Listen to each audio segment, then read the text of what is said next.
현재 우리는 부진정 부작용을 보고 있고, 자, 부진정 부작용에서 중요한 것은 동치성이라는 문제입니다.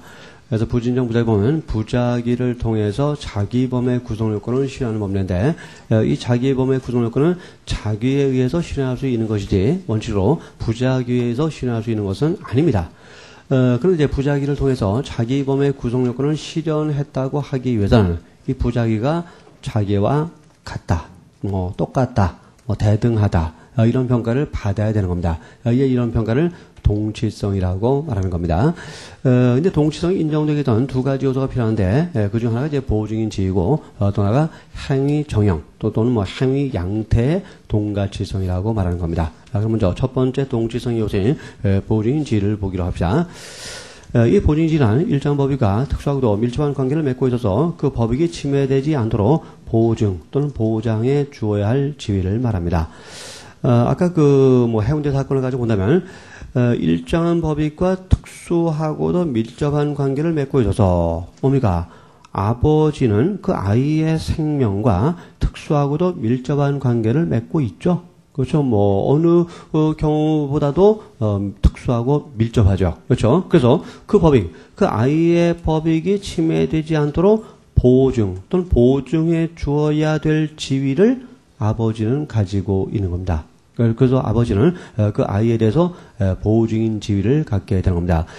이것을 우리 형법 18조는 뭐라고 표현하고 있는가 하면, 위험의 발생을 방지할 의무가 있는 자라고 표현하고 있습니다. 그래서 아버지는 아이의 생명에 대해서 위험이 발생하는 것을 방지해야 될 의무가 있는 자로서 아이에 대해서 보호증인 지위를 갖게 되는 겁니다. 그래서 이 보호증인 지위는 그 살인죄라는 자기범의 구성요건 속에는 나타나지 않습니다. 그래서 이 보호증인지도 구성요건 요소이긴 하지만은 조문에 나타나 있는 구성요건 요소는 아니라는 겁니다. 그래서 뭐라고 부릅니까? 기술되지 아니한 구성요건 요소라고 부릅니다. 조문에 나타나지 않다는 것을 강조해서 기술되지 아니한 구성요건 요소라고 부르고, 또 이것은 가치 판단을 해야만 의미를 할 수 있는 규범적인 구성요건 요소가 됩니다. 또 이 보호증인 지위를 갖고 있는 사람이 부작위를 해야만 죄가 되기 때문에, 따라서 이 보호증인 지위가 없는 사람은 아무리 부작위를 했을지라도 죄가 안 됩니다. 그래서 이 보호증인 지위는 진정신분범에서의 신분의 성격을 갖게 되는 겁니다. 그래서 진정 부작위범은 신분범이 아니에요. 근데 부진정 부작위범은 신분범의, 진정 신분범의 성격을 갖게 되는 겁니다. 그럼 어떤 경우에 이러한 보호증인 지위를 인정할 수 있느냐? 자, 보호증인 지위 발생 요건이 문제가 되는데, 세 가지 요건이 나와 있습니다만, 그 중에 가장 중요한 것은 자기 의무, 즉 보호증인 의무입니다. 그래서 아버지가 아이를 구해야 된다는 자기 의무가 있을 때, 이때 아버지는 아이에 대해서 보호증인 지위를 갖고 있다고 이야기를 할 수가 있다는 거죠. 물론 거꾸로 얘기해도 괜찮습니다. 아버지라는 보호증인 지위로부터 아이를 구해야 된다는 자기 의무가 발생한다, 이렇게 말하기도 해요. 그렇죠? 양자는 밀접한 거죠. 상호, 이렇게 연관되어 있는 겁니다. 그래서, 이 보호증인 지위로부터 자기 의무가 발생한다, 이렇게 설명할 수 있고, 자기 의무가 있어야만 보호증인 지위가 인정된다, 이렇게 설명하기도 한다는 겁니다. 어쨌든 노점은 이제 자기 의무, 즉 보호증인 의무 쪽으로 좁아졌는데, 이제 두 번째 항목, 보호증인 의무 쪽으로 봅시다. 보호증인 의무, 바로 자기 의무를 말합니다. 그래서 자기 의무가 있어야만 보호증인 지위 인정되고, 자, 보호증인 지위 인정되면 동치성이 인정되는 겁니다. 그래서 동치성을 인정하기 위한 제일 중요한 요건은 보호증인 지위, 바로 자기 의무가 되는 겁니다. 이 부진정 부작위범에서의 자기 의무라는 것은 결과 발생 방지 의무를 말합니다. 그 아이의 생명이 침해되지 않도록 방지해야 될 의무를 말한 건데, 일단 이때 의무는 법적인 의무일 것을 요구합니다. 자, 주의하세요. 따라서 어떤 도덕적 의무나 종교적 의무는 자기 의무가 될 수 없습니다. 오직 법적인 의무만이 자기 의무가 될 수 있는 겁니다. 근데 여기서 법적이라는 것의 의미는 뭘까요? 자, 실정법이 명문으로 규정하고 있는 의무만을 말하는 것일까요? 그러지 않습니다. 법적인 의미가 있는 의무를 말하는 겁니다. 법적인 의미가 있는. 그래서 반드시 어떤 실정법상의 의무만으로 제한되는 것은 아니다라는 걸 주의하시기 바랍니다. 그냥 판례의 내용을 한번 본다면 142페이지 보세요. 142페이지 보시면 아래 판례가 하나 나와 있죠. 자기명 발생 근거에 대한 이제 판례 입장인데, 그 판례 내용을 한번 이제 보기로 합시다. 그 뒷부분 보세요. 그 뒷부분 바로 위에부터 봅시다. 여기서 자기 의무는 법적인 의무이어야 하므로, 맞죠? 통일판례도 자기 의무는 법적인 의무일 것을 요구합니다. 단순한 도덕상 또는 종교상의 의무는 포함되지 않나. 자기 의무가 법적인 의무인 한 성문법이건 불문법이건 상관없고, 뭡니까? 불문법, 대표적인 관습법 같은 거죠. 그래서 관습법에 의한 자기 의무도 법적인 자기 의무가 될 수 있다고 판례가 말하고 있어요. 통도도 똑같은 입장입니다. 또 공법이건 사법이건 불문으로 법령, 법률 행위, 선행 행위로 인한 경우는 물론이고 기타 신의성 제원칙이나 사회상규 혹은 조리상 자기 의무가 기대되는 경우에도 법적인 자기 의무는 있다. 여기서 법적이라는 말을 실정법상의 의무만으로 제한적으로 해석하는 것은 잘못된 겁니다. 그러니까 이런 표현은 출제될 가능성이 매우 높다고 할 수가 있습니다. 어쨌든 법적인 자기 의무가 있어야 됩니다. 그래서 도덕적 의무라든가 총리적 의무는 보증인 의무가 될 수 없습니다. 그럼 모든 또 법적인 의무가 다 자기 의무가 되느냐? 그렇지 않습니다. 이 자기 의무는 행위자에게만 특별히 주어진 의무라야만 됩니다. 그래서 모든 사람에게 주어진 의무는 아무리 법적 의무일자도 자기 의무가 될 수 없어요. 그 행위자에게만 특별히 주어진 의무라면 일단 여기서의 보증 의무가 될 수 있는 겁니다. 그럼 이 보증 의무하고 이 보증인 지위, 자 자기 의무하고 보증인 지위의 관계, 즉 체계적 지위가 어떻게 될 것이냐에 대해서 한번 생각을 해보기로 하겠습니다. 자 체계적 지위라는 말이 나왔네요. 무슨 말입니까? 자 구성요건 해당성, 자 그다음에 위법성. 그 다음에 책임. 이게 범죄 체계죠. 3단계 범죄 체계. 우리 통돌의 입장입니다. 그래서 체계적 지위라는 문제는 이 보증인지 또는 보증인 의무라는 이런 요소가 이 세 가지 요소 가운데 어디에 소속될 것이냐. 자, 어떤 그릇에 집어넣을 것이냐. 이 문제가 되는 겁니다. 먼저 위법성 요소 처리한 게 있습니다. 자, 이건 이제 보증인 지위와하고 보증인 의무를 구분하지 않는 입장입니다. 그래서 보증인 지위나 보증인 의무, 즉 자기 의무는 전부 위법성 요소가 된다는 입장. 이것을 위법성 요소 처리라고 말합니다. 어떻게 보면 맞죠? 자, 현재 우리가 뭘 보고 있습니까? 부진정 부자기범을 보고 있습니다. 근데 부진정 부자기범은 부자기를 통해서 자기범의 구성 요건을 실현하는 범죄입니다. 그래서 아이를 구하지 않는 부자를 통해서 사람을 살해한다는 자기범의 구성요건을 실현하는 것이 부진정 부자기범입니다. 근데 살인죄라는 자기범의 구성요건 속에 아버지로서의 보증인 지위가 나타나 있습니까? 그런 말 없죠. 살인죄는 그냥 사람을 살해한 자는이라고 하고 있을 뿐이지 뭐 아버지가 부자기를 통해서 아이를 살해했다 이런 말은 전혀 없다는 겁니다. 그러니까 조문에 없어요. 또 아버지가 아이를 구해야 된다는 의무가 그 조문 속에 나타나 있습니까? 없다는 거죠. 그래서 위법성 요소들은 보증인 지위나 보증인 의무는 구성요건 요소가 아니라 위법성 요소라는 겁니다. 위법성 요소. 자, 그래서 여기서 이제 어떤 결론이 나오게 되는가 하면 어떤 부자기가 있었다. 아이를 구하지 않는 부자기를 통해서 그 아이를 죽겠다. 일단 부자기범의 살인죄의 구성요건에 해당된다는 겁니다. 그럼 우리가 보통 구성요건 해당성은 위법성을 추정하게 되죠. 그래서 구성요건 해당성, 위법성을 추정하게 되니까 위법성 심사를 어떻게 했습니까? 추정된 위법성을 조각할 수 있는 위법성 조각사유의 존재를 검토하는 방법으로 우리가 위법성을 판단했죠. 그러나 부진정 부자기범은 그렇지 않다는 겁니다. 부진정 부자기범의 위법성은 위법성 조각사유의 부존재 확인을 통해서 결정되는 것이 아니라 보증인 지위와 보증인 의무라는 위법성 요소의 존재 확인을 통해서 위법성이 확정된다는 겁니다. 자, 통솔하고 다른 입장을 인정하는 거죠. 자, 통솔은 구성요건 해당성은 위법성을 추정하고 또 위법성은 위법성 요소가 아니라 위법성 조각사유의 부존재 확인을 통해서 위법성이 확정된다는 게 통솔의 입장입니다. 근데 이 위법성 요소는 위법성 조각사유의 부존재 확인을 통해서 위법성 확정 짓지 않고 뭡니까? 보증인 지위나 보증인 의무라는 위법성 요소의 자 위법성 조각사유가 아니죠. 위법성을 인정할 수 있는 위법성 요소의 존재 확인을 통해서 위법성을 확정짓게 된다고 주장하고 있다는 겁니다. 통솔하고는 다른 입장으로 위법성을 확정짓고 있다는 겁니다. 자, 이런 입장이 바로 위법성 요소설입니다. 자, 중요한 내용들이니까 그 학설의 논거 같은 거 또 논리 전개 방식을 잘 이해해 두시기 바랍니다.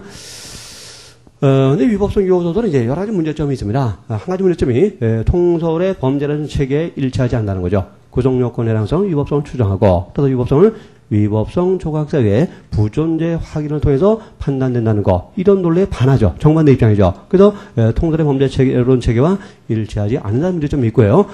또 하나 가장 비판하는 점이 뭐냐. 구성요건 해당성의 범위가 너무 확대된다는 비판입니다. 자, 보세요. 그 해운대 해수욕장을 생각해 봅시다. 자, 아이가 물에 빠졌다. 아버지가 옆에 있었다. 근데 해운대 해수욕장에는 그 주변에 이 광경을 보고 있었던 사람이 예를 들어서 300명이나 있었다고 가정해 봅시다. 자, 이 300명들 어느 누구도 그 아이를 구하기 위해서 뛰어들지 않았어요. 그래서 아버지도 부작위를 했지만 그 300명도 부작위를 했다는 겁니다. 근데 이 가운데서 아이를 구해야 된다는 보증인 지위를 갖고 있는 사람은 누굽니까? 아버지만이죠. 이 300명을 그 아이에 대한 보증인 지위를 갖고 있지 않습니다. 자기 의무를 갖고 있지 않습니다. 그러나 이 위법성 요소설에 따르면 보증인 지위나 의무는 구성요건 요소가 아니라 위법성 요소입니다. 따라서 보증인 지위나 보증인 의무를 갖고 있지 않은 사람들의 부작위도 일단은 살인죄의 구성요건에 해당한다는 평가를 받게 된다는 겁니다. 그렇죠? 그럼 뭡니까? 구성요건 해당성의 범위가 지나치게 확대된다는 문제가 있다는 거죠. 그래서 이 300명들의 부작위도 일단 살인죄 구성요건에 해당하고, 다만 위법성 심사 단계에서 이 300명들은 보증인 지위나 의무를 갖고 있지 않기 때문에 위법성이 조각돼서 무죄가 되고, 그러나 아버지는 보증인 지위나 의무를 갖고 있기 때문에 위법성이 인정된다. 이렇게 평가하게 된다는 게 바로 위법성 요소의 문제점이죠. 이 문제점 별게 아니라 구성요건 해당성의 범위가 지나치게 확대된다는 겁니다. 근데 해운대 해수욕장에는 뭐 300명만 있었겠습니까?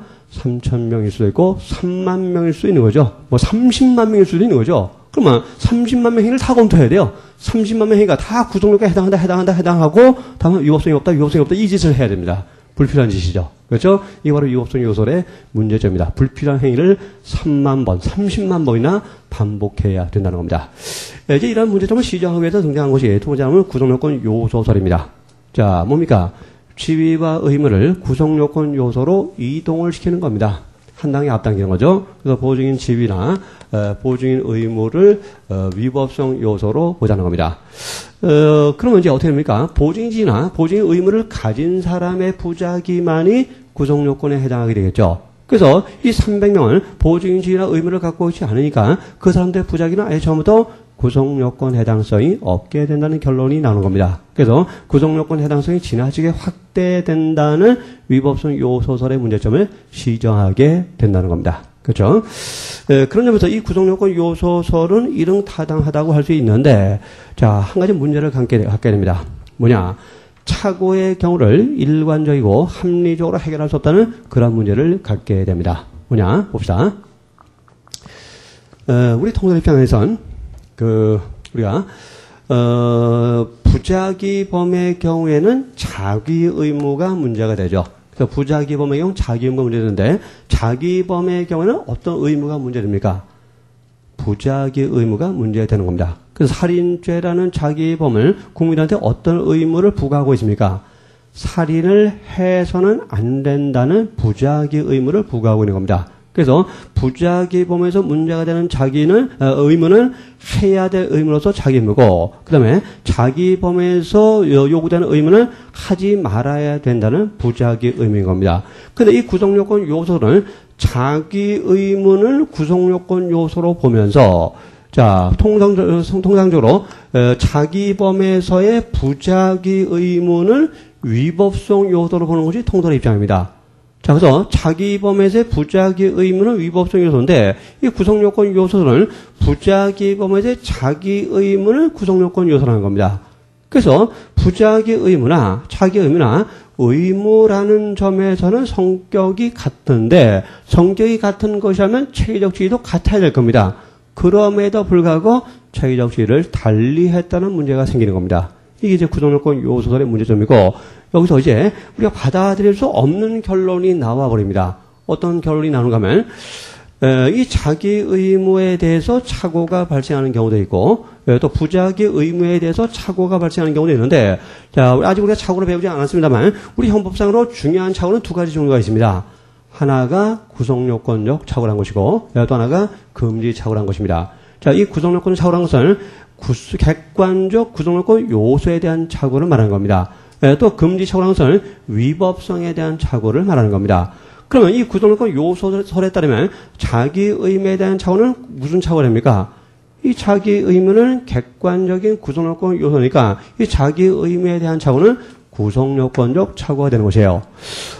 근데 부작위 의무는 위법성 요소니까 부작위 의무에 대한 착오는 위법성에 대한 착오로서 금지 착오에 해당된다는 결론이 나오는 겁니다. 자, 그래서 의무란 점은 성격이 같고, 자, 성격이 같다면 착오의 경우도 똑같이 해결을 해야 되는데, 똑같은 의무에 대한 착오를 전혀 다른 효과를 인정한다는 거죠. 그래서 구성요건의 착오의 경우에는 고의 조각의 효과가 발생합니다. 그러나 금지 착오는 고의가 조각되는 것이 아니고 책임이 조각된다는 효과가 발생하게 됩니다. 그래서 똑같은 의무에 대한 착오 의무에도 불구하고 이 구성요건 요소설에 따르면 이 보증인 지위에 관한 자기 의무에 관한 착오는 구성요건적 착오로서 고의가 조각되고 또 그다음에 그 부작위 의무에 관한 착오는 금지 착오로서 고의는 조각되지 않고 책임이 조각될 수 있다는 어떤 상반된 결론이 나오게 된다는 겁니다.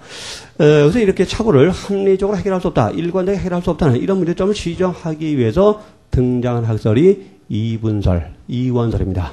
자, 이분설 뭐냐? 보증인 지위와 보증인 의무를 둘로 나누자는 겁니다. 그래서 보증인 지위는 구성요건 요소로 보되, 자, 보증인 지위는 구성요건 요소로 보고 보증인 의무, 바로 자기 의무죠. 이 자기 의무는 위법성 요소로 보자는 겁니다. 그래서 이걸 둘로 나누자. 그래서 이걸 이분설 또는 이원설이라고 말하는 겁니다.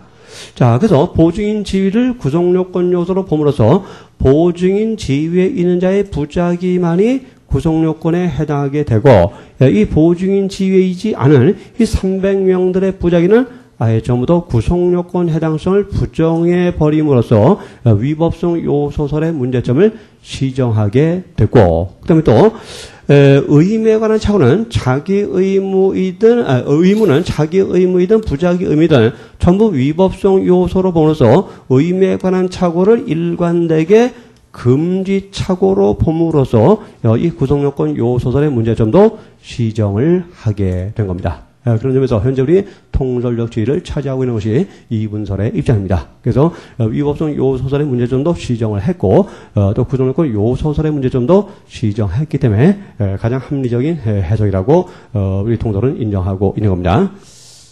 근데 주의할 점은 우리가 이 부작위 의무 또는 자기 의무를 적극적인 위법성 요소로 이해하시면 안 됩니다.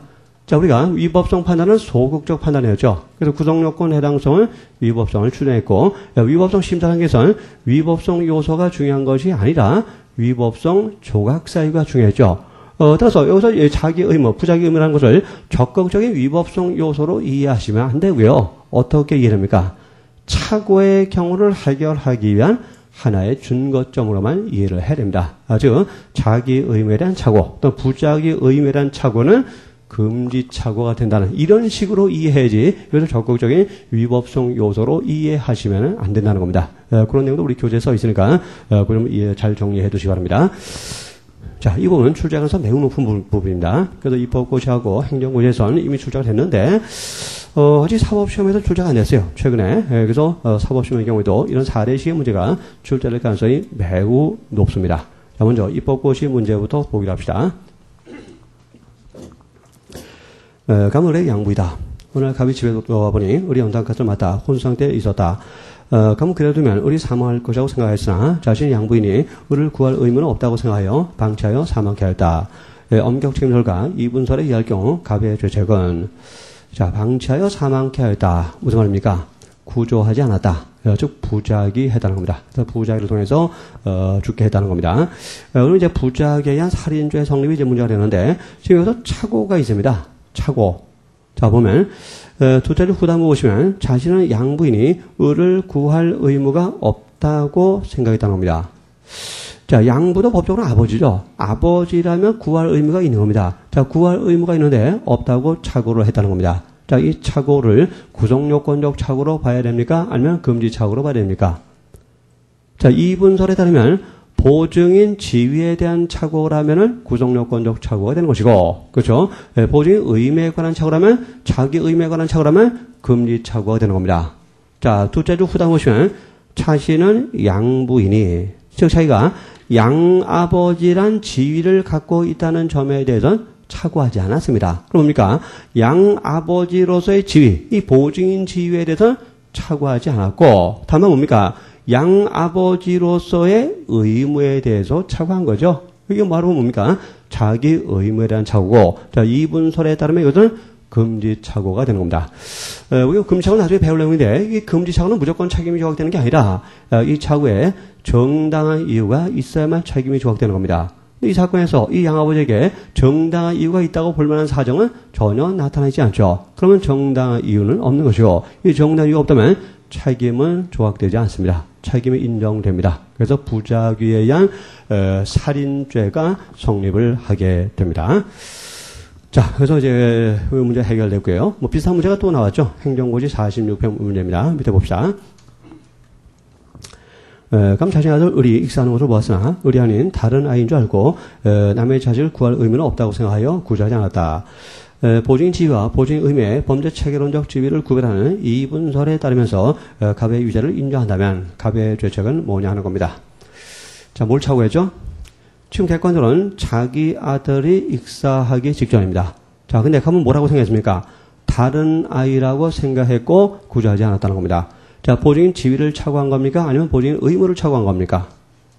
자, 자기 아이였어요. 근데 다른 아이라고 생각했다는 겁니다. 다른 아이라고 생각했다는 것은 뭡니까?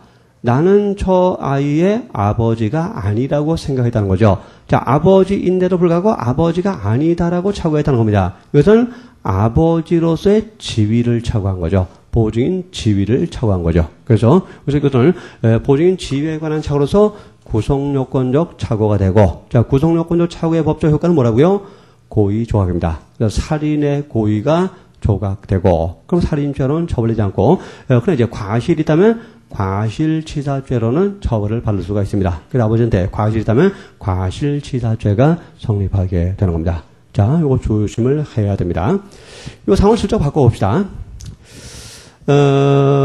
자, 자기 아이란 건 알았습니다. 자, 자기 아이란 건 알았는데, 그러나 아버지로서 구할 의무가 없다고 생각했다면 이 착오는 뭐가 될까요? 자, 자기 아이란 걸 알았다는 말은 뭐죠? 내가 저 아이의 아버지로서의 지위를 갖고 있다는 것을 분명히 인식을 했다는 거죠. 따라서 아버지로서의 지위, 보증인 지위를 착오하지는 않았다는 겁니다. 근데 아버지라면 당연히 구제해야 될 의무가 있는 거죠. 근데 의무가 있음에도 불구하고 없다고 착오했으니까 이것은 보증인 의무에 대한 착오, 즉 금지 착오 문제가 됩니다. 그래서 아까 위에 양부 사건하고 내용적으로 똑같은 것이 되는 겁니다. 그러니까 이 사안이 변형되어 지겠죠. 그래서 자기 아이인 줄 알았지만 의무가 없다고 생각한 경우는 금지 착오 문제가 되지만 다른 아이인 줄 알았다면 이것은 구성요건적 착오의 문제가 되는 겁니다. 자, 출제 가능성이 매우 높은 내용입니다. 그러니까 적당하게 정리하지 마시고요. 정확하게 지위와 의무를 구별해서 이해를 해 두시기 바랍니다. 현재 우리는 동치성 문제를 보고 있고, 동치성을 인정하기 위한 첫 번째 요소가 보증인지이고, 이 보증인지를 구성하는 가장 중요한 내용이 자기 의무입니다.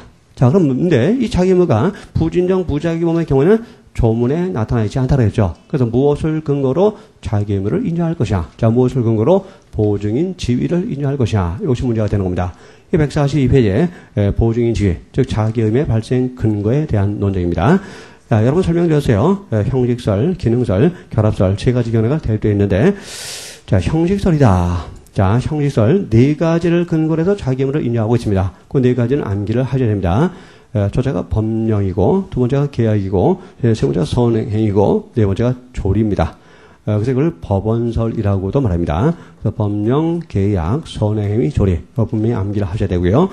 자, 기능설. 자, 뭐, 실질설이라고 하는데, 이거 이제 형식 근거보다도, 법익에 보호한 실질적 기준에 따라서, 자기 의무를 나누는 입장입니다. 그래서, 보호 의무와 안전 의무로 구별하는 입장을 기능설 또는 실질설이라고 말합니다. 자기 의무의 발생 근거를 보호 의무와 안전 의무로 나누는 입장입니다.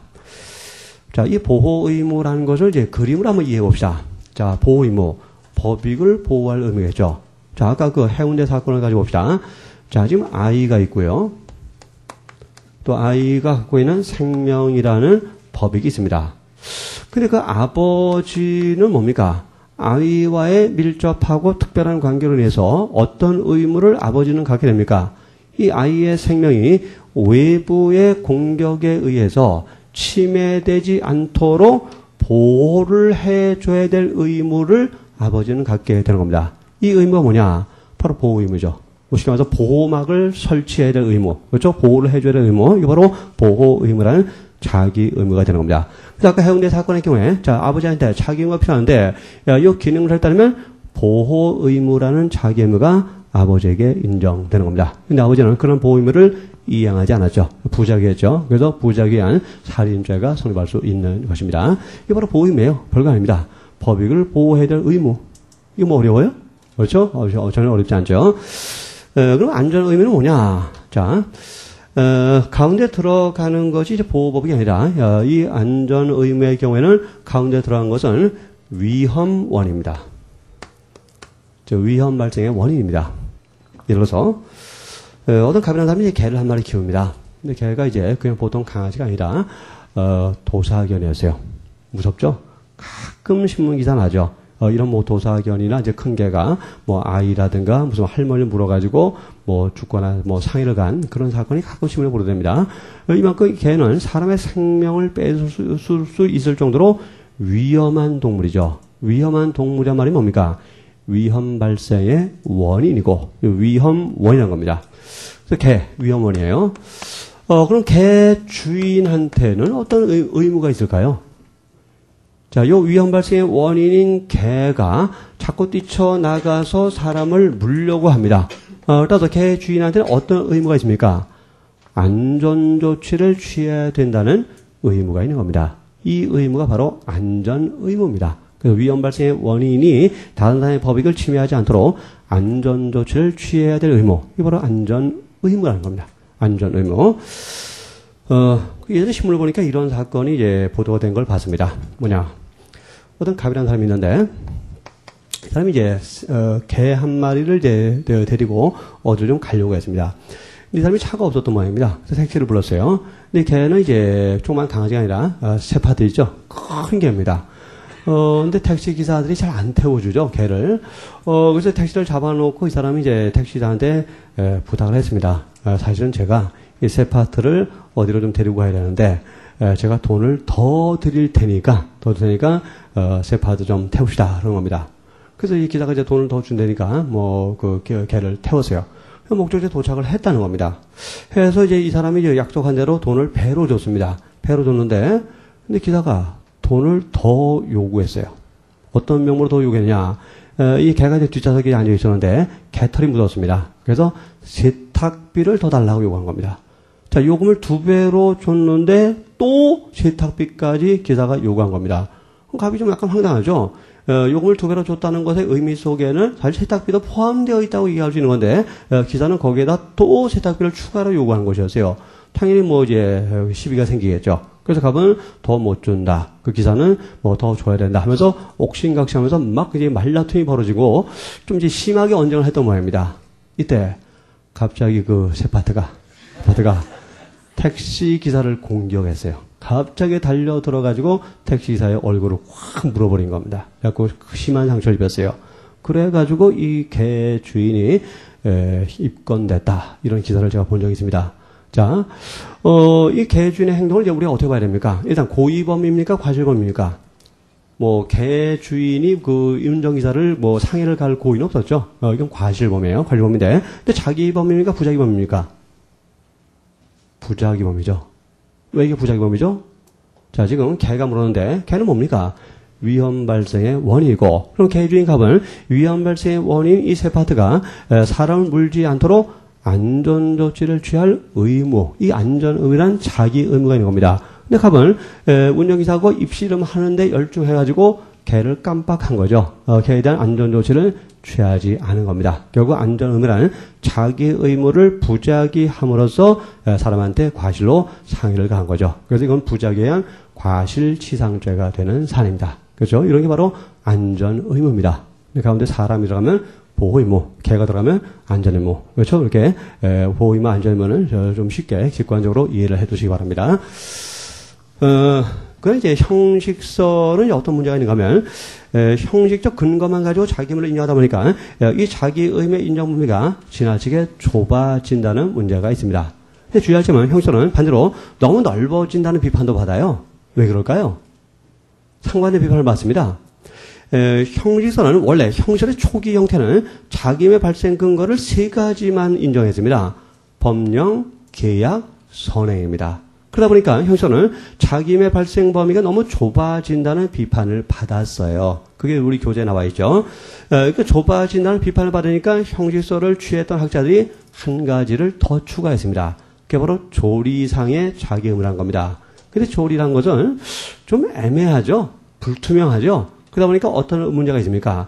자기 의무의 발생 범위가 너무 넓어진다는 또 문제가 생겨버린 겁니다. 그래서 형식설에 대해서는 좁아진다는 비판도 나오고 넓어진다는 비판도 나오니까 그것도 이제 상대적으로 눈치 봐서 옳으냐 쓰냐를 판단하셔야 될 겁니다.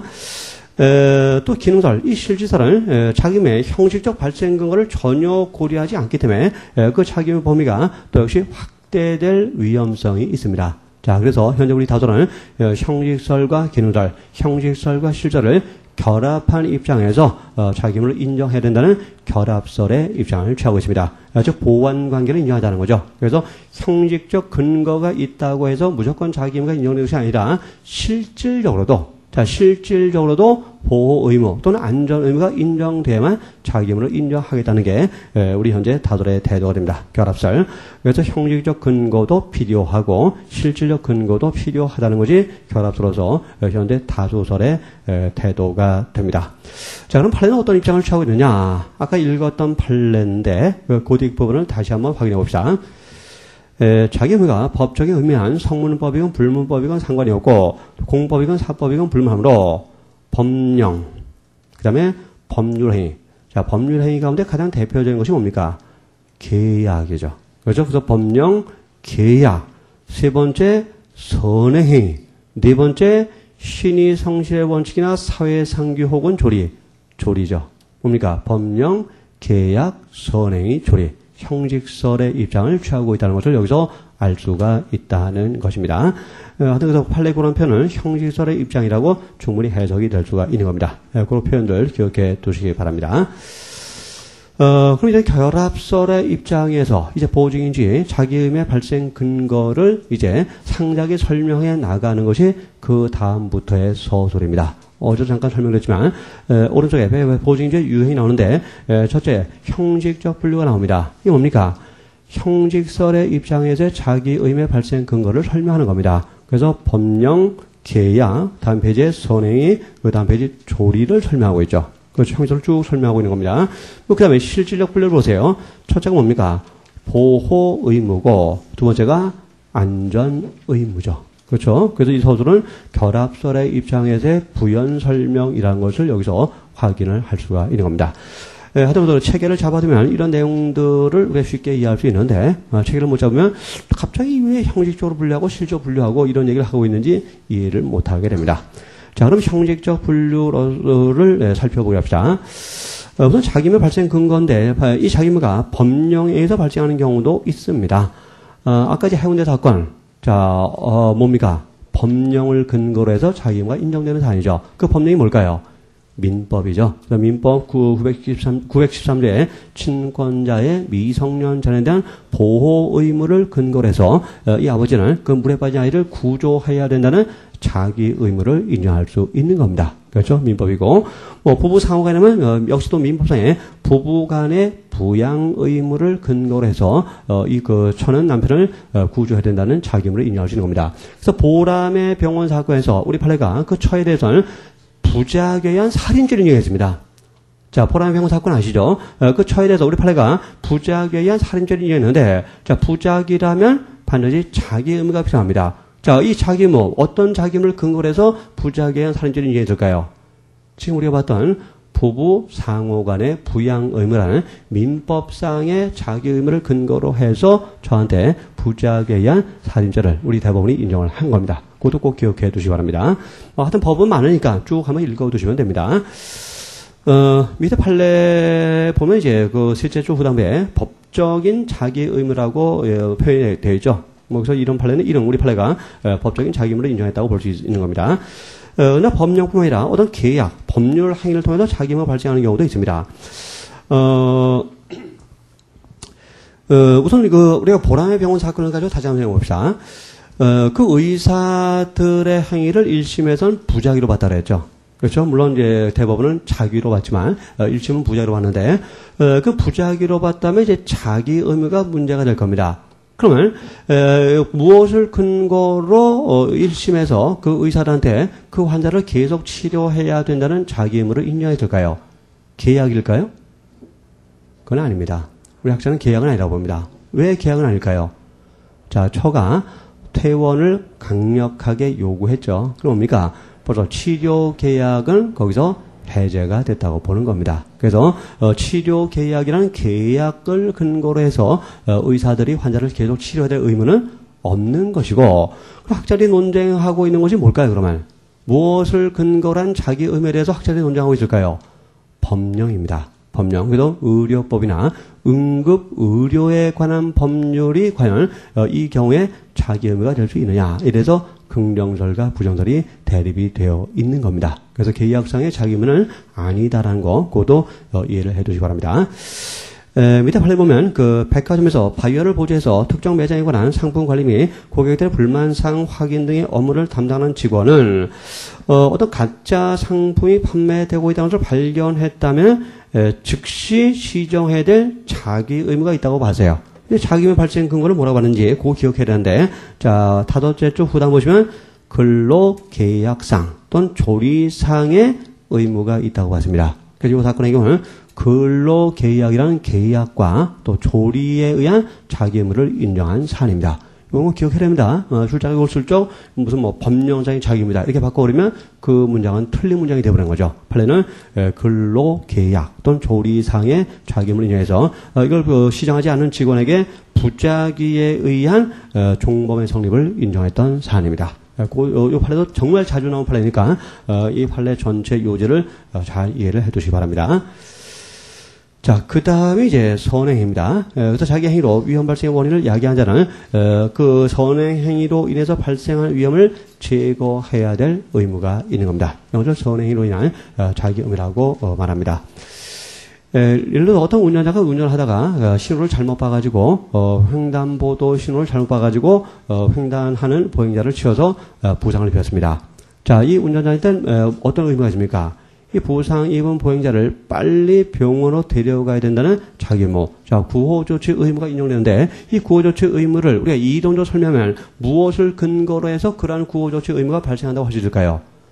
바로 선행행위입니다. 그래서 잘못된 운전, 실수죠. 이 과실이죠. 이 과실로 인해서 보행자한테 상해를 가하다면 자신의 과실이란 선행행위로 인해서 발생한 위험을 어떤 위험을 발생시켰는데 이 위험을 제거해야 될 자기 의무가 있다는 겁니다. 빨리 그 환자를, 그 보행자를 병원으로 데려가서 치료를 받게 해야 된다는 자기 의무가 있는 겁니다. 따라서 그런 자기 의무를 부작위 해버리면 병원에 안 데려가면 부작위에 의한 살인이나 증세가 더 악화됐다면 부작위에 의한 상해죄가 성립을 할 수가 있는 겁니다. 근데 주의할 점은 그 행위를 과실을 치장하는 운전자의 피해자 구호 의무는 사실은 선행 행위로 인한 자기 의무로 분류되기도 하지만 법령에 의한 자기 의무로도 분류를 할 수가 있습니다. 왜냐하면 도로교통법 50조 1항이 구호 의무를 또 인정하고 있기 때문입니다. 이런 부분은 상대적으로 평가하셔야 됩니다. 그래서 선의 행위로 인한 자기 의무로 분류되기도 하지만 법령에 의한 자기 의무로 분류되기도 하는 겁니다. 자, 밑에 조카 살해 사건을 보겠습니다. 가문 조카인 을 10살 또 병 8살, 그러니까 10살 8살 초등학교 한 4학년 2학년 아주 개구쟁이 꼬마들이겠죠. 가문 이 조카들은 결국 삼촌입니다. 그러니까 삼촌이 조카들을 살해할 것을 마음먹고 왜 그랬을까요? 되게 조카들이 제일 좋아하는 사람이 삼촌이죠. 그렇죠? 얼마나 그 조카들이 삼촌을 따릅니까? 근데 하여튼 뭐 집안적인 문제가 있었는지 삼촌이 조카를 살해할 결의를 한 겁니다. 자, 이들을 불러내어 미리 물색하여둔 저수지로 데리고 가서 인적이 돌고 경사가 급하여 미끄러지기 쉬운 제방 쪽으로 유인하여 함께 걷다가 을로 하여금 가파른 물가에서 미끄러져 수심이 약 2m나 되는 저수지 물속으로 빠지게 하고 그를 구하지 아니한 채 앞에 걸어가고 있던 병의 소매를 잡아당겨 저수지에 빠뜨려 익사하게 하였다. 갑의 죄책은 뭐냐? 물론 살인죄죠. 근데 보세요. 병에 대한 범죄는 자기범입니까? 부자기범입니까? 자기범이죠. 병의 소매를 잡아당겼으니까 이건 자기입니다. 그래서 병에 대한 범죄는 자기에 의한 살인죄고, 자, 자기에 의한 살인죄라면 자기 의무를 논할 필요가 없겠죠. 그렇죠? 근데 을에 대한 살인이 중요한데, 자, 을이 지금 물에 빠졌는데 갑이 밀어서 빠뜨렸습니까? 아닙니다. 을이 걸어가다가 자기 잘못으로 미끄러져가지고 물에 빠진 겁니다. 갑이 밀어넣은 게 아니었어요. 그렇죠? 그래서 을이 스스로 빠졌는데, 을이 스스로 빠졌음에도 불구하고 갑은 삼촌으로서 구조를 하지 않아서 을을 죽게 했다는 겁니다. 그래서 을에 대한 범죄는 부자기범이에요. 자, 그래서 병에 대한 범죄는 자기범인데, 을에 대한 범죄는 부자기범이 되는 겁니다. 근데 부자기범으로 평가해버리면 문제가 발생하죠. 무슨 문제가 발생합니까? 자기 의무의 발생 근거란 문제가 발생하게 되는 겁니다. 자, 그래서 무엇을 근거로 이 삼촌이 물에 빠진 을을 구조해야만 되느냐? 자, 구조 의무란 자기의 의무가 무엇을 근거로 발생하는 거지냐? 이것이 문제가 되는데, 자, 무엇을 근거로 발생한다고 볼 수 있을까요? 자, 우리 판에는 선행행위라고 했습니다. 선행위. 자, 어떤 선행입니까? 자, 이 나이 어린 꼬마들을 위험한 저수지 물가로 데리고 갔다는 거죠. 그 나이 어린 꼬마들을 저수지 그 위험한 장소로 데려가면서, 자, 위험한 장소로 데려감으로써 아이들의 생명과 신체에 대한 위험을 이 갑이 야기했고, 그래서 데려간다는 선행 행위를 통해서 위험을 야기했다면 자기의 행위를 통해서 발생한 위험을 제거해야 될 자기 의무가 있다는 겁니다. 근데 갑은 그런 자기 의무를 이행하지 않았죠. 위험을 제거하지 않았죠. 위험을 그대로 방치해뒀다는 겁니다. 그래서 갑에 대해서는 부작에 의한 살인죄의 성립을 인정을 했다는 것입니다. 그 두 번째 판례 보시면 이제 이건 뭐 유명한 사건입니다. 뭐 옛날 판례이긴 하지만 이리 화약 열차 폭발 사건입니다. 이리 화약 열차 폭발 사건. 70년대인데 어느 밤에 그 이리신데 이리 그 역에 화약을 가득 실은 열차가 이제 도착을 했습니다. 그러니까 뭐 화차인데 뭐 여러 개의 화차가 뭐 한 10개 이상 정도가 연결이 되어 있었겠죠. 그러니까 이 안에 이제 다이나마이트가 가득 쌓여 있었어요. 한 양이 아니라 뭐 한 10개 정도 양의 다이나마이트가 엄청나게 쌓여 있었습니다. 굉장히 위험한 상황이죠. 그렇죠? 또 다이너마이트는 위험한 물건이기 때문에 누가 또 훔쳐간다면 또 보통 일이 또 아니죠. 그래서 이제 그 운반자 측에서 그 화차마다 한 명씩의 경비원을 태웠습니다. 그래서 여기서 이제 갑이라는 사람이 그 경비원 중에 한 사람입니다. 상황을 한번 생각해 보세요. 지금 화차에 딱 타 있는데 사방이 다 화약입니다. 다이너마이트입니다. 그 속에 나는 앉아 있는 겁니다. 자, 무섭겠죠? 무섭겠죠? 물론 처음에는 무서울 거예요. 근데 이제 나중에는 계속 타다 보면은 별게 아닌 것으로 생각이 되겠죠. 나중에 갑이 이제 어떤 신경이 좀 마비된 겁니다. 그래서 어떻게 했냐? 이 다이너마이트가 이제 나무 상자에 쌓여 있었는데, 얼마나 심심하겠습니까? 혼자서 화약이 들어있는 화차 열차에 덩그머니 앉아있으니까 얼마나 심심하겠어요? 그래서 갑이 이제 잠을 자겠죠. 어떻게 했느냐? 그 다이너마이트 상자를 침대처럼 이렇게 쌓았습니다. 침대처럼 만들었어요. 그 위에 이제 담요를 깔았습니다. 그리고 그 위에다가 안이 깜깜하고 무슨 뭐 등화 시설이 되어 있지 않았겠죠. 촛불을 하나 켜놨어요. 촛불을 하나 켜고 갑이 거기에 누워서 잠을 잔 겁니다. 자, 근데 잠을 자다가 좀 이상한 낌새를 느끼고 깼어요. 뭐냐? 초가 다 타가지고 이 촛불이 화약 상자에 불이 붙어 있는 겁니다. 나무로 된 화약 상자에 불이 붙어 있는 겁니다. 이거 터지면 애들 말로 갑은 콩가루가 되는 거죠. 그렇죠? 뭐 흔적도 찾을 수가 없을 겁니다. 그렇죠? 그래서 갑이 너무나 무서워가지고 그냥 도망가 버리고 말았어요. 그래서 뭡니까? 이 화약 열차에 화약이 다 터지고 말았어요. 꽝 터져서 어떻게 될까요? 이리시의 상당 부분이 다 날아가 버리고 말았습니다. 뭐 우리가 뭐 얼마 전에 뭐 북한에서도 어디서 뭐 터진 사건이 있었는데 굉장히 큰 사건이었죠. 우리도 그런 사건이 달리 있었다는 겁니다. 자, 그래서 대법원은 이 가뱅이를 부작위로 봤어요. 부작위. 그 부작위에 의한 폭발물 파열죄 성립을 인정했는데, 그럼 부작위를 인정해버리면 뭐가 필요할까요? 자기 의무가 필요합니다. 그럼 무엇을 근거로 가백에 이 불을 꺼야 된다는 자기 의무를 인정할 수가 있을까요?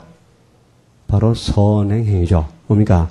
실수로 불을 냈다는 선행입니다. 실수로 불을 내서 위험을 야기한 사람은 이 위험을 방지해야 될, 위험을 제거해야 될 자기 의무가 있는 겁니다. 근데 자기 의무를 갑은 이행하지 않고 도망가 버렸죠. 그러니까 부작위에 의한 폭발물 파열죄 성립을 우리 판례가 인정한 겁니다. 물론 죄명상으로 이제 1995년도에 형법이 개정됨으로써 이 폭발물 파열죄가 폭발물 사용죄로 이름이 바뀌었습니다. 그래서 현행법을 따르면 이건 부작위에 의한 폭발물 사용죄가 된다는 거, 그것도 참고로 알아두시기 바랍니다.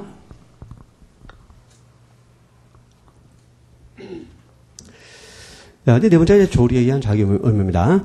조리 자체가 매우 추상적인 개념이죠. 그래서 조리에 의한 자기의무를 인정해버리면 자기의무의 범위가 지나치게 확대될 위험이 있습니다. 그래서 결합설은 그 기능설, 실질설에 의해서 제한된 범위 내에서만 자기의무를 인정하고 있는 겁니다. 그러니까 조리가 있다고 해서 무조건 자기의무를 인정하는 것이 아니라 보호 의무나 안전 의무가 실질적으로 인정되어야만 자기의무를 인정할 수 있다는 것이 결합설의 입장입니다.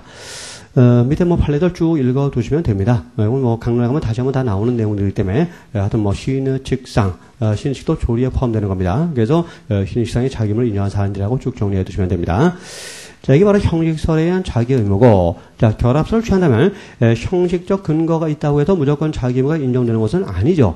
실질적인 근거도 인정되만, 즉 보호 의무와 안전 의무가 실질적으로 인정이 되어야만 자기 의무가 인정될 수 있는 겁니다. 자, 그럼 이제 그 실질설, 기능설에 의한 자기 의무를 또 생각해 봅시다. 자, 두 가지죠. 첫째가 이제 보호 의무고, 두 번째가 안전 의무입니다. 여기서 그 목차를 암기를 해 두셔야 됩니다. 실제에 따르면 보호 의무는 일단 두 가지를 근거로 인정되는데, 세 가지를 근거로 인정되는데, 첫째가 자연적 결합 관계고, 두 번째가 긴밀한 공동 관계고, 셋째가 이제 보호 기능의 자의적 인수라는 겁니다. 아까 해운대 사건. 자, 아까 형식설에 따르면 법령상의 자기 의무가 인정되는 경우였습니다. 이거를 기능설에 따라서 말하면 뭐라고 말할 수 있을까요? 자연적 결합 관계로 인한 보호 의무가 인정되는 경우라고 말할 수 있는 겁니다. 여기서 자연적 결합 관계라는 것은 다른 말이 아니라 가족을 말합니다. 그래서 가족 상호 간에는 서로 상대방의 법익에 대한 위험을 방지해 주어야 될 자기 의무가 인정되는 겁니다. 그래서 아버지와 아들은 가족이죠. 그래서 아버지는 아들의 생명이 침해되지 않도록 보증해 줘야 될 의무를 갖게 되는데, 이런 의무를 자연적 결합 관계로 인한 보호 의무라고 말합니다. 그러나 이 자연적 결합 관계를 인정하기 위해서는 가족이라는 것만 가지고 안 됩니다. 자, 가족일 뿐만 아니라 가족 상호 간의 신뢰와 의존 관계가 현실적으로 존재를 해야만 됩니다. 예로서 뭐 부부는 부부지만 별거 중이다. 뭡니까? 가족이라고는 할 수 있겠지만은 뭡니까? 신뢰와 의존 관계가 현실적으로 존재하지는 않죠. 이럴 때는 이 보호 의무는 인정되지 않는다고 봅니다. 두 번째, 긴밀한 공동관계인데, 이 긴밀한 공동관계는 가족은 아닐지라도 가족의 법금과는 어떤 밀접한 관계가 인정되는 경우를 말합니다. 자, 첫 번째 예가 밀접한 생활 공동체입니다. 자, 어떤 예를 들 수가 있을까요? 사실혼 관계는 부부를 예로 들 수가 있습니다. 사실혼은 법적으로는 부부는 아니죠. 법적으로는 부부는 아니지만 부부와 거의 같은 어떤 밀접한 관계를 서로 유지하고 있는 거죠. 그래서 이때는 긴밀한 공동관계로서 보호 의무가 인정되는 겁니다. 또 하나가 이제 위험 공동체입니다. 위험 공동체. 그 대표는 얘가 뭐 산악 등반대 같은 경우입니다. 뭐 에베레스트 산을 등반하는 산악 등반대. 가족은 아니죠, 사람들이. 가족은 아니지만 어떤 목적을 달성하기 위해서 상호간에 아주 긴밀하게 협조하면서 어떤 임무를 수행하고 있습니다. 그래서 이 사람들은 서로 상호간에 신뢰와 의존 관계가 대단히 높습니다. 따라서 가족은 아니지만 가족 못지않게 서로를 보호하고 또 생명과 신체에 대한 침해를 방지해 줘야 될 자기 의무, 보호 의무란 자기 의무가 이 경우도 인정이 되는 겁니다. 그러나 이제 단순한 집합제나 우연히 공동위험 상황에 처한 자에게는 이런 긴밀한 공동관계가 인정 안 되기 때문에 보호 의무란 자기 의무는 인정되지 않습니다. 자, 이런 예를 한번 생각을 해봅시다. 어떤 갑이라는 이제 학생이 이제 공부를 하기 위해서 이제 고시원에 들어갔습니다. 그래서 고시원에서 이제 열심히 공부하고 있는데 옆방에서 자꾸 좀 이상한 소리가 나는 겁니다. 무슨 신음소리가 나는 것 같아요. 사람 앓는 소리 같은 게 나는 겁니다. 갑은 약간 신경이 거슬렸지만, 갑은 그래도 이제, 공부에 이제 열심히 이제 집중했기 때문에 그냥 무시해버렸습니다. 근데 갑이 이제 목이 말라서 물을 마시려고 이제 자기 고시원 방을 나가서 복도를 지나가는데 그 옆방을 지나가겠죠. 근데 문이 조금 열려있는 겁니다. 그 슬쩍 보니까 거기 이제 어린한 학생이 누워있는데 보니까, 의식이 없는 것 같아요. 근데 뭐 얼굴에 땀이 비오도 타고 그러면서 막 앓는 소리를 내고 있는 겁니다. 뭡니까? 뭔가 중병에 걸려 있는 겁니다. 그냥 갑은, 시간 없는데, 하면서 지나쳐 버렸어요. 그래서, 근데 그 다음날, 난리가 난 겁니다. 을이 시체로 발견된 겁니다. 그래서 뭐 경찰이 오고 앰뷸런스가 오고 해서 뭐 고치에 발칵 뒤집어버린 겁니다. 자, 갑은 을을 병원에 데려가지 않았어요. 뭐 신고조차 하지 않았습니다. 자, 그 고전 아줌마한테 말만 해도 을은 목숨을 건질 수 있었는데, 갑은 귀찮다 해서 하지 않았다는 겁니다. 하지 않았다. 뭡니까? 부작이죠. 신고 안 했다. 보호 안 했다. 구조 안 했다. 부작이라는 겁니다. 근데 부작이가 죄가 되기 위해서는 뭐가 필요합니까? 자기 의무가 필요하죠. 자기 의무가 필요한데, 이때 우리가 보호 의무, 그 학생, 을에 대한 보호 의무를 인정할 수 있는 걸 생각해 봅시다. 첫째, 어떤 경우에 보호 의무가 인정됩니까?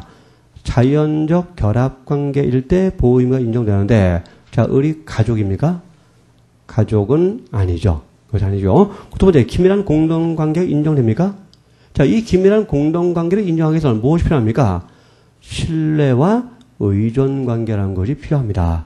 그러나 이 고시원 사람들은 같이 숙식을 하고 있긴 해요. 그렇죠? 같은 건물 아래에서, 같은 지붕 아래에서 한솥밥 먹고 살긴 하지만 상호 간에 신뢰와 의존관계가 존재하는 것은 아닙니다. 그럼 뭡니까? 긴밀한 공동관계가 아니고, 따라서 보호 의무는 없고, 자, 보호 의무가 없단 말은 뭐죠? 자기 의무가 없단 말이죠. 자기 의무가 없으니까 구호 조처를 취하지 않았다고 해서 부작위했을지라도 죄가 되지 않습니다. 갑은 무죄가 됩니다. 물론 도의적으로는 비난을 받을 수가 있겠죠. 그렇죠? 그러나 법적인 비난은 받지 아니한다는 겁니다. 그래서 법적 문제하고 도덕적 문제를 우리가 구별해서 이해를 해야 됩니다. 이같이 그 고시원이 바로 대표적인 거기 나와 있는 단순한 숙식 공동체입니다. 단순한 숙식 공동체. 그래서 이건 이제 보호 의무를 인정할 수 없고, 기타 뭐 구명보호대 우연히 동사한 난파선 승객들 상관에 어떤 신뢰와 의존 관계가 현실적으로 존재하지 않죠. 그래서 보호 의무를 인정할 수 없습니다. 자, 세 번째 보호 의무가 보호 기능의 자의적 인수입니다. 예를 들어서 옆방에서 이상한 소리가 나서 갑이 옆방을 이제 노크를 해봤습니다. 근데 아무 반응이 없는 겁니다. 갑이 문을 또 열고 들어가 보니까 의리한 학생이 혼상대에 빠져가지고 뭐 식은땀을 흘리면서 끙끙 앓고 있는 겁니다. 그래서 갑은 안 되겠다. 이 학생을 살려야겠다라고 생각을 했습니다. 일단 찬물수건 갖다가 이렇게 땀도 닦아주고 또 열을 내리게 하려고 이렇게 또 머리에 이렇게 찬수건도 올려놓고 이렇게 막 돌봤습니다. 돌보고 또 자기가 또 이제 가게에 가서 쑥 같은 거 사다가 또 먹이기도 하고 이렇게 돌봤습니다. 근데 을이 정 상태가 진전이 안 되는 겁니다. 자기 공부할 건 많은데 계속 을만 돌보고 있다가는 공부도 못할 것 같고 그러다가 에이 모르겠다 하면서 그냥 문 닫고 나와버렸어요. 다음날 을은 죽어버린 겁니다. 자, 이건 어떻게 될까요? 이때는 부작위범이 성립할 수 있어요. 왜 그럴까요? 보호 기능의 자의적 인수에 해당되기 때문입니다. 자, 무슨 자연적 결합관계도 아니고 긴밀한 공동관계도 아닌데 쉽게 말해서 누가 요구한 것도 아님에도 불구하고 스스로 을에 대한 보호 의무를 부담했죠. 이때는 보호 기능을 자의적으로 인수함으로써 을에 대한 보호 의무를 스스로 부담하게 된 겁니다. 이때는 보호 의무란 자기 의무가 인정됩니다. 그래서 자기 의무가 있으니까 그 부작위를 통해서 을을 죽게 했다면 뭐 고의에 따라서 살인의 고의가 있었다면 부작위한 살인죄가 되는 것이고, 자, 살인의 고의가 없었다면은 이때는 뭐 과실치사 또는 유기치사죄 등이 성립할 수 있게 되는 겁니다.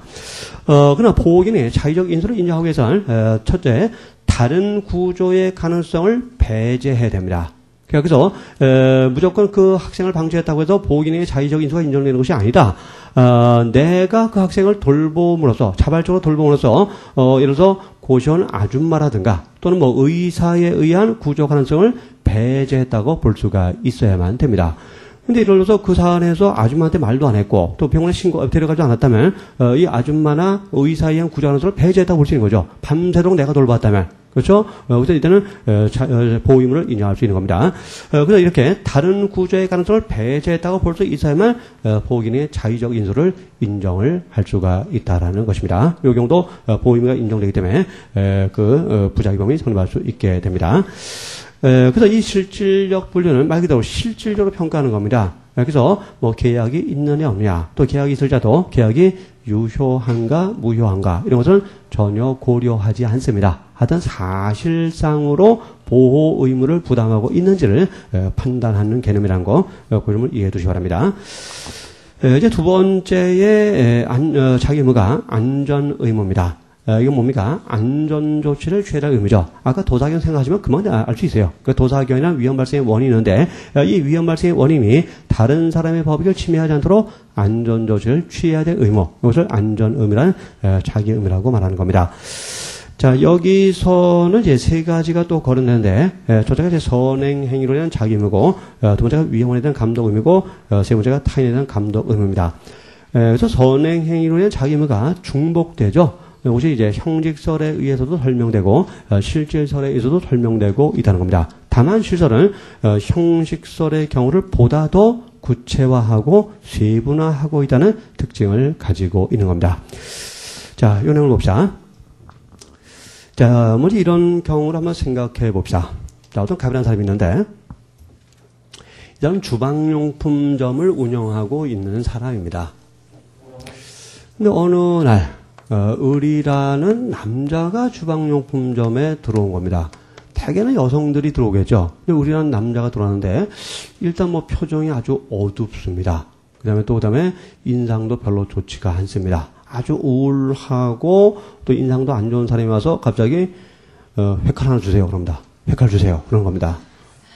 좀 그렇죠. 저 사람이 뭐 진짜 무슨 뭐 요리하려고 회칼을 사가는 것 같지는 않다는 겁니다. 어쨌든 갑은 뭐 손님이니까 회칼을 팔았어요. 그러면서 마음이 좀 찜찜했습니다.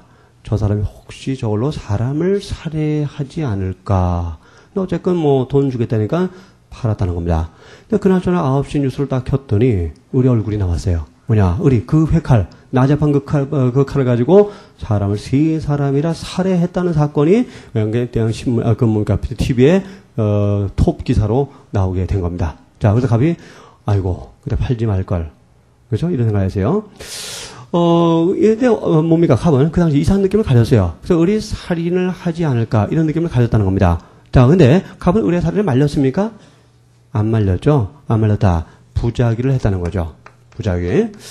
그럼 부작위를 했다면, 이때, 자기 의무가 있음에도 불구하고 부작위를 했다면, 이 갑에게는 최소한 을의 살인에 대한 방조범이 성립할 수 있는 겁니다. 자, 그래서, 을의 살인을 말려야 된다는 자기 의무를 인정할 수 있느냐. 이게 문제가 되는데, 우선 의리한 사람은 이제 뭡니까? 위험 발생의 원인이죠.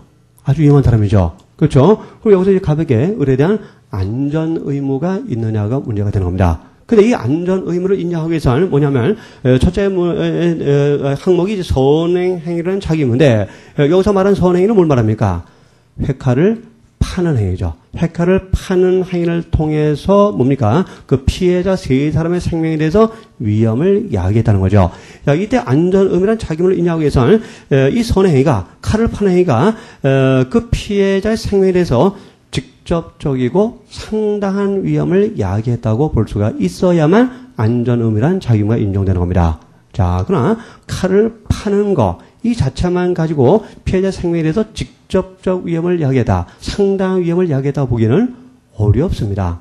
만약에 칼을 팔았다고 해서 무조건 살인사건에 대해서 방조범이 인정된다면 주방용품 가게란 건 있을 수가 없어요. 왜? 칼만 팔면 이 사람들 뭡니까? 다 살인죄의 방조범이 될 우려가 있기 때문이죠. 그래서 단순히 칼을 팔았다 이 자체만 가지고는 그 살인을 방지해야 될 의무는 없다고 보는 겁니다. 그래서 일단 자기 의무가 없기 때문에 이 수박용품 가게 주인에게는 범죄가 성립되지 않습니다.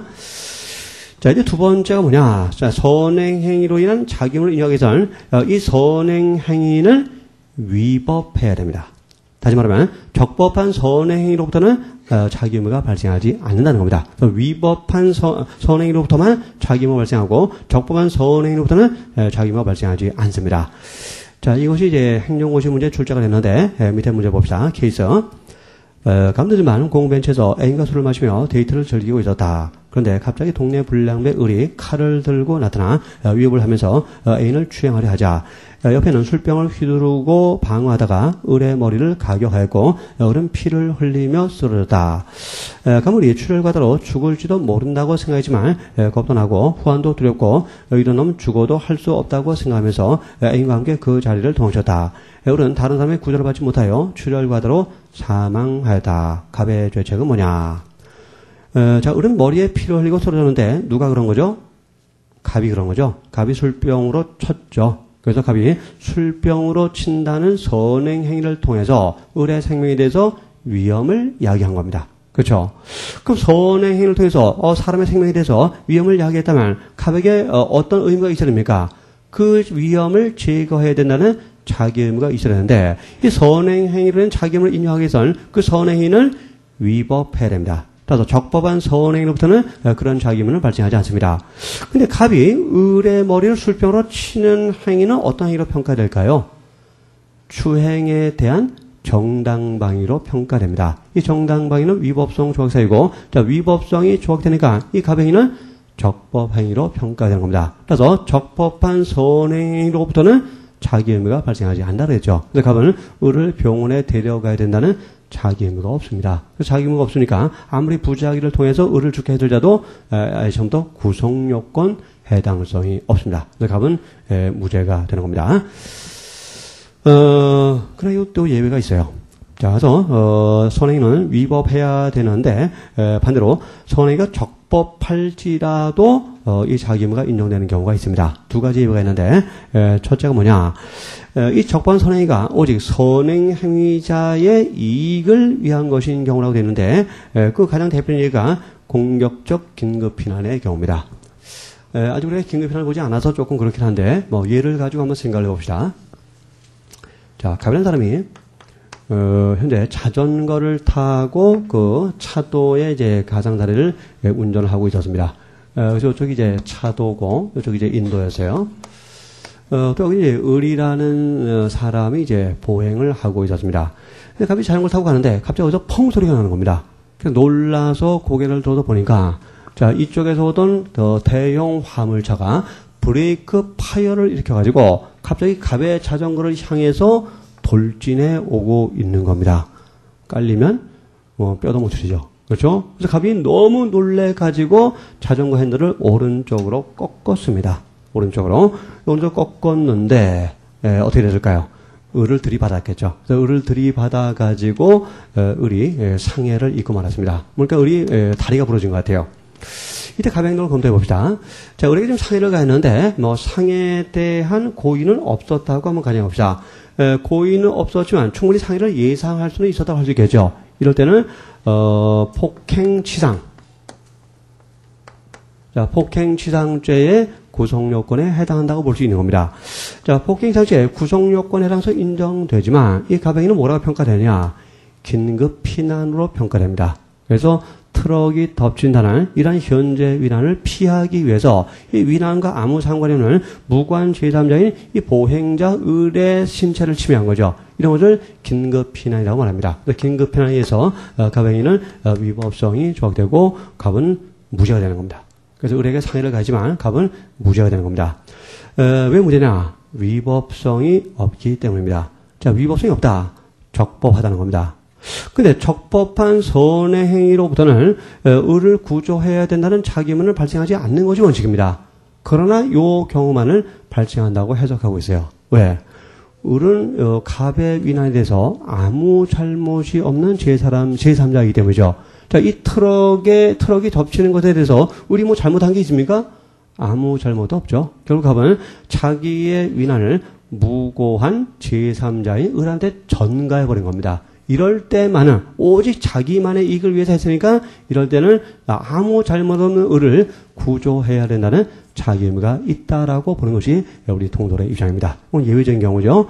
어떻게 보면 상식에 의해서 논리를 수정하는 겁니다. 이럴 경우 갑이 난 구조 의미 없어 하고 가버리면 이건 말이 안 되는 거죠. 어쨌건 자기의 위난을 아무 잘못 없는 제3자한테 전가했을 때는 이때만은 그 제3자를 구조해야 될 자기 의무가 있다고 봐야 된다는 겁니다. 또 하나의 예가 그 도로교통법이라는 법령입니다. 그 도로교통법은 교통사고로 된 사고 운전자에게 구호조치 의무라는 자기 의무를 부여하고 있는데 이 사고에 대해서 운전자에게 고의나 과실이 있을 것을 요구하지 않습니다. 한마디로 교통사고에 대해서 운전자에겐 전혀 잘못이 없을지라도 어쨌든 자기 차로 인해서 부상을 입은 사람이 있다면 그 부상을 입은 사람을 구호해야 된다는 자기 의무를 도로교통법이 부여하고 있다는 겁니다. 그래서 아무 잘못이 없다는 말은 뭡니까? 적법하다는 거죠. 근데 적법해도 도로교통법은 그 부상자에 대한 구호 의무를 부과하고 있다는 겁니다. 두 가지 예외가 있다는 거 기억해 두시기 바랍니다. 근데 3번 항목이 조금 까다로울 겁니다. 이전에 교수님의 교과서에 나와 있는 표현인데 한번 봅시다. 의무를 위반한 선행인은 침해된 법익을 보호하기 위한 규범을 침해한 것이어야 한다. 이 말이 확 와닿지를 않죠. 그 예를 가지고 생각해 봅시다. 자, 간통관계에 있는 자는 이혼소송에서 위증방지 의무라는 자기 의무를 인정할 수 없다는 겁니다. 예를 들어서 갑과 을이 불륜관계에 빠졌습니다. 간통을 했어요. 갑과 을녀가 이제 간통을 한 겁니다. 그래서 이제 간통죄로 을이 을녀가 이제 고소가 됐는데, 갑과 을이 이제 고소가 됐는데, 예를 들어서 뭐 그 위증을 했을 때, 그 위증을 방지해야 될 의무를 갑에게 인정할 수 있느냐, 뭐 이런 문제입니다. 위증을 방지해야 될 의무를 갑한테 인정할 수 있느냐, 인정할 수 없다고 보는 겁니다. 이거 뭐냐, 보세요. 다시 3번 항목을 봅시다. 자, 여기서 위증을 통해서 침해된 법익은 뭡니까? 자, 위증죄 보호법익은 국가의 사법기능입니다. 그래서 위증을 통해서 침해된 법익은 국가의 사법기능인데, 자, 여기서 선행행위는 뭡니까? 간통이죠. 간통. 그래서 간통을 통해서 침해된 법익은 뭐냐? 사회의 성풍속입니다. 성도덕이에요. 성풍속. 그래서 의무를 위반하는 선행위는 바로 간통을 말하는 것이고, 자, 이 간통은, 자, 침해된 법익. 여기서 말하는 침해된 법익은 위증을 통해서 침해된 법익을 말하는 겁니다. 그 위증을 통해서 침해된 법익은 국가의 사법기능인데, 자, 그래서 선행위 간통은 그 국가의 사법기능을 보호하기 위한 규범을 침해한 것이라야만 위증을 방지할 의무를 인정할 수 있다는 겁니다. 그러나 위증을 통해서 침해된 법익은 국가의 사법기능이고 간통을 통해서 침해된 법익은 성풍속, 성도덕이기 때문에 이 간통이 국가의 사법기능을 침해한 것은 아니라는 겁니다. 그래서 이 간통한 사람은 위증을 방지해야 될 의무는 없다고 보는 겁니다. 그런 내용이에요. 뭐 별것도 아닌데 굉장히 좀 까다롭게 규정이 좀 되어 있습니다. 자, 현재 우리는 안전 의무를 보고 있는데, 첫 번째 본 것이 선행행위고, 두 번째가 이제 위험원에 대한 감독 의무입니다. 아까 뭐 개 사건 생각하시면 됩니다. 개는 위험 발생의 원인이죠. 그래서 개 주인은 그 위험 발생의 원인인 개가 다른 사람의 범익을 침해하지 않도록 안전 조치를 취할 의무를 갖게 되는 것이고, 이것이 바로 안전 의무가 되는 겁니다. 그래서 개를 뭐 묶어둬야 된다든가, 아니면 뭐 철창 속에 가둬야 된다든가, 아니면 대문을 뭐 꼭 걸어 잠가야 된다든가, 이런 자기 의무, 안전 조치를 취할 의무가 필요하다는 겁니다. 자, 세 번째 자기 의무가 타인에 대한 감독 의무입니다. 특별한 신분상의 권위로 인해서 타인을 통솔할 책임이 있는 사람을 이 다른 사람의 법익을 제3자의 법익을 침해하지 않도록 안전조치를 취하고 통제하고 규제를 해야 될 자기 의무가 있다는 겁니다. 따라서 그러한 자기 의무를 이행하지 않아서 법익 침해적 결과가 발생했다면 이 감독 의무 자격에는 부자기범이 성립하게 되는 겁니다. 자, 그 대표적 예로서 다음 페이지에 나와 있는 배민 방치 사건을 보겠습니다. 자, 은행장 가면 그의 부하직원 을병이 어부정 지급보증과 당좌 부정결제 방법으로 Y 주식회사에 대해서 자금 융통의 편의를 봐주고 있는 사실을 발견하였음에도 불구하고 이를 방치하였다. 자, 우선 부하 직원들의 행동은 어떤 죄가 되는가 하면 업무상 배임죄가 됩니다. 업무상 배임죄, 바로 은행을 배신하는 행동이죠. 그래서 부하 직원들에게는 업무상 배임죄가 성립이 되고, 은행장은 어떤 사람입니까? 이 부하 직원들을 감독하고 통제해야 될 자기 의무가 있는 사람이죠. 감독해야 될 감독 의무라는 자기 의무가 있는 사람이죠. 근데 감독했습니까? 안 했죠. 뭡니까? 안 했다. 부작입니다. 결국 이 부작위를 통해서 감독을 하지 아니한다는 부작위를 통해서 이 부하 직원들이 더 쉽게 배임 행위를 할 수 있도록 도와줬다는 겁니다. 그래서 우리 법원은 가볍게 부작위에 의한 배임죄 방조범의 성립을 인정했습니다. 그래서 은행장은 감독 의무가 있는데 이 감독 의무라는 안전 의무를 부작위했고 이 부작위를 통해서 부하 직원들의 배임 행위를 그만큼 도와줬다는 겁니다. 그래서 부작위에 의한 업무상 배임죄 방조범의 성립을 인정을 했습니다.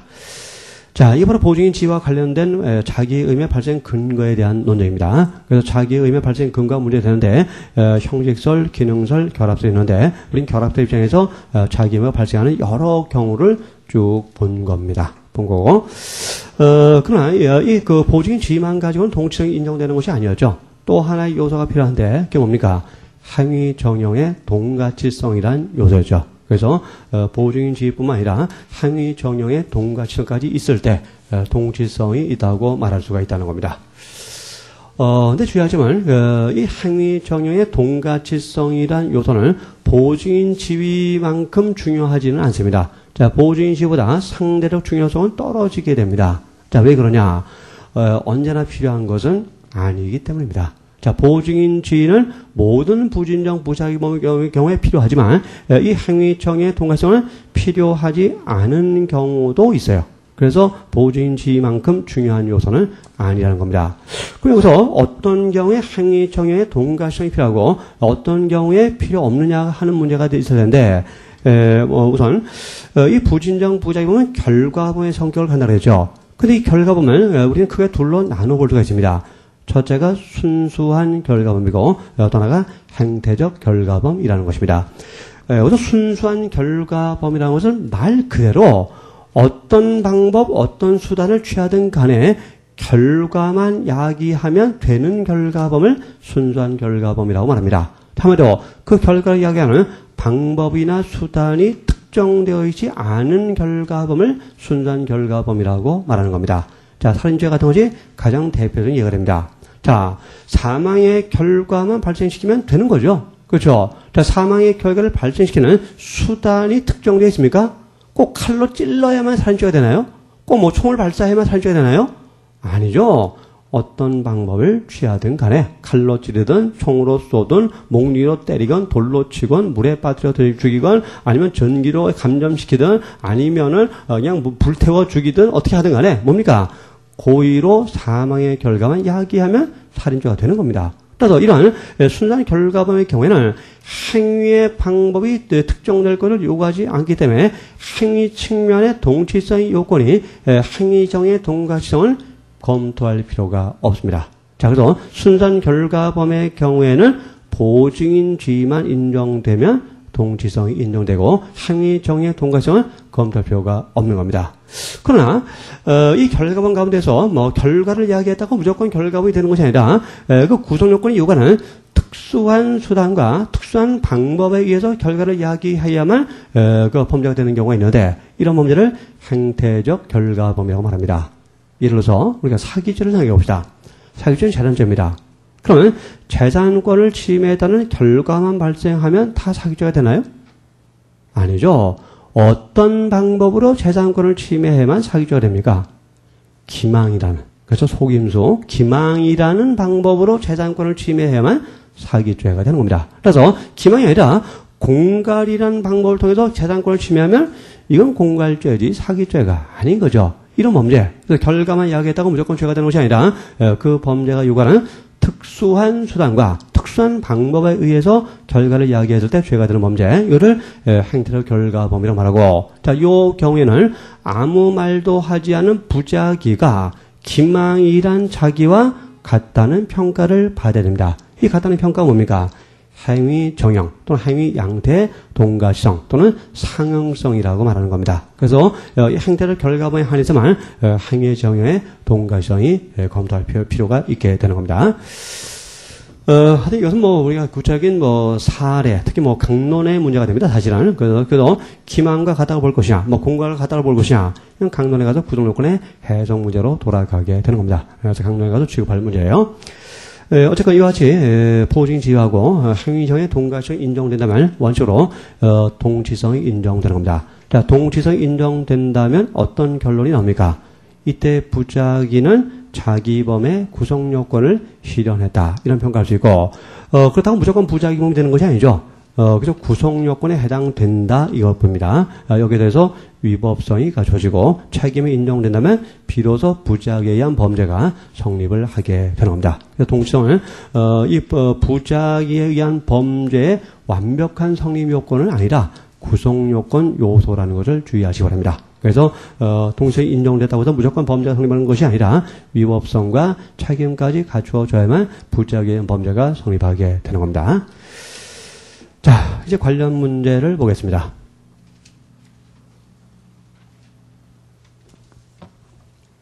자, 처벌 문제는 참고로 보시면 바라고, 미수범의 문제 봅시다. 우선 진정부자기범은 거동범으로 분류되죠. 그러나 거동범의 미수를 인정할 수 없다는 것이 현재 우리 다솔의 입장입니다. 그래서 진정부자기범은 미수를 인정할 수 없다는 것이 우리 다솔의 태도예요.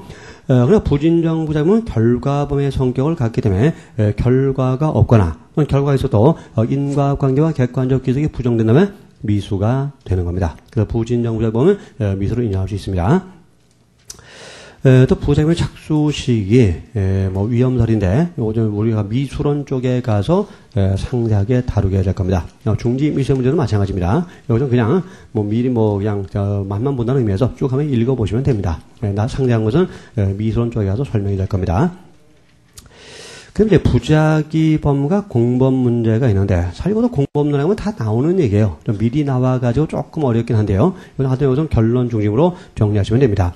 우선 부자기에 의한 교사는 인정되지 않지만 부자기에 의한 방조는 가능하다고 보는 것이 통돌의 태도입니다. 결론 기억하시고, 또 부자기범에 대한 공범은 다 가능합니다. 그래서 부자기범에 대한 교사 방조도 가능하고 공동정범도 가능하고 간접정범도 가능하다고 봅니다.